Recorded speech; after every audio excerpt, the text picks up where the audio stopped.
যদি দুর্বলতা লাগে তাহলে আয়রনের ঘাটতি আছে, ডায়েটে অ্যাড করো কিশমিশ কিংবা বিটরুট। ইমিউনিটি লো তাহলে ভিটামিন সি এর ঘাটতি, ডায়েটে অ্যাড করো লেবু কিংবা আমলা। মাসালস ক্রাম তাহলে ক্যালসিয়ামের ঘাটতি, ডায়েটে অ্যাড করো দই কিংবা তিল। ঘুম আসে না তাহলে ম্যাগনেসিয়ামের ঘাটতি, ডায়েটে অ্যাড করো বাদাম কিংবা পামকিন সিড। বোনস উইক তাহলে ভিটামিন ডি এর ঘাটতি, ডায়েটে অ্যাড করো দুধ কিংবা রোদে যাও। মাসাল রিকভারি ধীরে তাহলে জিঙ্কের কমতি, ডায়েটে অ্যাড করো ছোলা কিংবা পামকিন সিড। এনার্জি লো তাহলে ভিটামিন বি এর ঘাটতি, ডায়েটে অ্যাড করো বানানা কিংবা ওটস। বডি বানানোর জন্য শুধু প্রোটিন খেলেই চলবে না, ডায়েটে মাইক্রো নিউট্রিশনগুলো অনেক গুরুত্বপূর্ণ। আপনি যদি ডেইলি 4টা করে ডিম খান তাহলে আপনার বডিতে যেই চেঞ্জেস আসবে সেটা জেনে আপনি অবাক হয়ে যাবেন। প্রথমত আপনার শরীরে টেস্টোস্টেরন হরমোনের প্রোডাকশন বেড়ে যাবে, যার মাধ্যমে আপনি মাসল গেইন কিংবা ফ্যাট লুজ দুইটাই করতে পারবেন। দ্বিতীয়ত এখানে রয়েছে ভিটামিন বি, যেটা খাদ্যকে শক্তিতে রূপান্তর করে, যার ফলে আপনি সারাদিন এনার্জেটিক ফিল করবেন।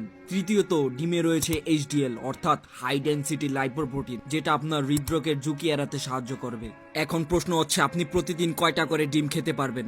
গবেষণা অনুযায়ী একজন মানুষ দৈনিক 60টি করে ডিম খেতে পারবে যদি তার হৃদরোগে কোনো সমস্যা না থাকে।